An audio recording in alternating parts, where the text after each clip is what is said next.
بسم اللہ الرحمن الرحیم۔ اپنا اسلامک اسٹوڈیو میں خوش آمدید ناظرین۔ ہر حکمت کا اپنا سائنسی وجود بھی ایک حقیقت رکھتا ہے، لیکن انسان اپنے محدود علم سے ان کو پہچان نہیں پاتا۔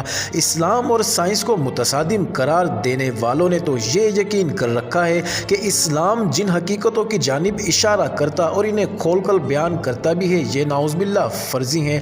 حالانکہ یہ لوگ فرض المرض میں گرفتار ہیں۔ ان کی کوتاہ بینی اور تنگ دلی انہیں اسلام کو سمجھنے نہیں دیتی۔ جیسا کہ قرآن میں بیٹوں اور بیٹیوں کی پیدائش کے بارے اللہ کا فرمان ہے کہ وہ جسے چاہے بیٹا دے، جسے چاہے بیٹیاں۔ اس پر میڈیکل سائنس پر ایمان رکھنے والے کہتے ہیں کہ میڈیکل سائنس نے تو اس پر زیادہ تفصیل بیان کر رکھی ہے کہ بچوں کی جنس پر ایکس وائی کروموسوم کیا اہمیت رکھتے ہیں، اور اس پر کسی کو قدرت نہیں ہے۔ حالانکہ یہی نظریہ 1400 سال پہلے رسول کریم صلی اللہ علیہ وسلم نے کھول کر بیان کر دیا تھا۔ یہ واقعہ سائنسی تحقیق سے بہت پہلے کا ہے، جب بچوں کی پیدائش کو جانچنے کے لیے کوئی لیبارٹری ٹیسٹ وغیرہ موجود نہیں تھے۔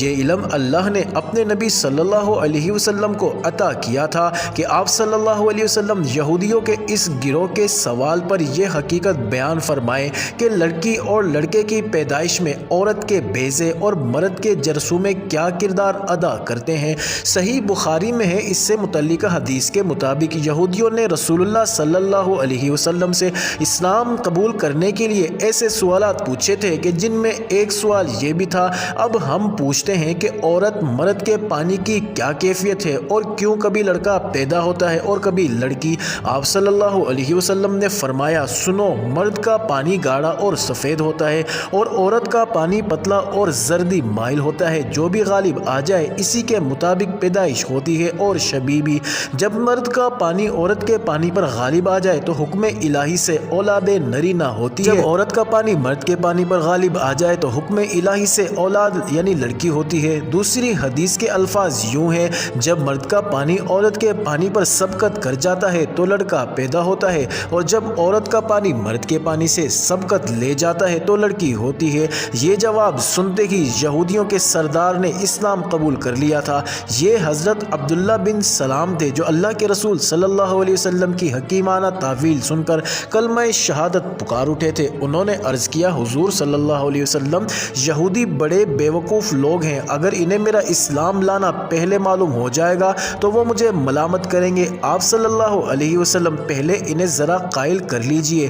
اس کے بعد آپ علیہ السلام کے پاس جب یہودی آئے تو آپ علیہ السلام نے ان سے پوچھا، عبداللہ بن سلام تم میں کیسے شخص ہیں؟ انہوں نے کہا، بڑے بزرگ اور دانشور آدمی ہیں، بزرگوں کی اولاد میں سے ہیں تو ہمارے سردار ہیں، اور سرداروں کی اولاد میں سے ہیں۔ آپ صلی اللہ علیہ وسلم نے فرمایا، اچھا، اگر وہ مسلمان ہو جائیں پھر تو تمہیں اسلام قبول کرنے میں کوئی تعمل تو نہیں ہوگا؟ کہنے لگے، اعوذ باللہ، اعوذ باللہ، وہ مسلمان ہی کیوں ہونے لگے؟ حضرت عبداللہ بن سلام جو اب تک چھپے ہوئے تھے باہر آ گئے اور زور سے کلمہ پڑھا تو تمام کے تمام یہودی شور مچانے لگے کہ یہ خود بھی برا ہے، اس کے باپ دادا بھی برے تھے، یہ بڑا نچلے درجے کا آدمی ہے۔ حضرت عبداللہ نے فرمایا، حضور صلی اللہ علیہ وسلم، اسی چیز کا مجھے ڈر تھا، یہ لوگ جھٹلانے والے